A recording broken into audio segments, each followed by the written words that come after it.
বিসমিল্লাহির রহমানির রহিম। বাংলাদেশের ধর্মপ্রাণ মুসলমান এবং সকলকে ঈদ উল ফিতরের শুভেচ্ছা আমার ব্যক্তিগত পক্ষ থেকে এবং দলের পক্ষ থেকে সকলকে ঈদ মুবারক। আমরা চাই যে মুক্তাগাছার মানুষ দীর্ঘদিন পরে দল মত নির্বিশেষে আমরা সকলে মিলে ধর্ম যার যার উৎসব সবার এই স্লোগানকে সামনে রেখে আমরা আগামী কালকে ঈদ উল ফিতরের শুভেচ্ছা জানাচ্ছি। সেই সাথে বিশেষ করে মুক্তাগাছা পৌরসভা সহ মুক্তাগাছা উপজেলার সর্বস্তরের জনগণকে আমার ব্যক্তিগত পক্ষ থেকে এবং রাজনৈতিকভাবে বাংলাদেশ জাতীয় দল বিএনপির পক্ষ থেকে সকলকে ঈদ উল ফিতরের শুভেচ্ছা, ঈদ মুবারক। দীর্ঘ 17 বছর আমরা যারা বাংলাদেশ জাতীয়তাবাদী দল বিএনপির সমর্থক বা নেতাকর্মী ছিলাম, তারা আমরা আমাদের এই ফ্যাসিস্ট সরকারের জন্য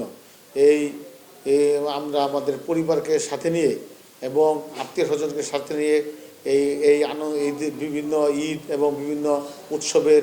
আমরা আনুষ্ঠানিকভাবে কার সাথে শেয়ার করতে পারি না এবং সেটা সক্রিয়ভাবে আমরা উপভোগ করতে পারি না। তার জন্য দীর্ঘ 17 বছর পরে আজকের যে ঈদ সেটা সকলে মিলে আমরা একটা অন্যরকম পরিবেশে আমরা উপভোগ করতে পারছি। বিগত সদ্য সমাপ্ত জাতীয় সংসদ নির্বাচনের পর আমাদের প্রিয় নেতা বর্তমান প্রধানমন্ত্রী তারেক রহমানের নেতৃত্বে আমাদের মুক্তাগাছার মাননীয় জাতীয় সংসদ সদস্য আলহাজ জাকির হোসেন বাবলু ভাইয়ের নেতৃত্বে ইতিমধ্যেই বিভিন্ন কর্মকাণ্ড শুরু হয়েছে, উন্নয়নমূলক কর্মকাণ্ড, যেমন ফ্যামিলি কার্ড,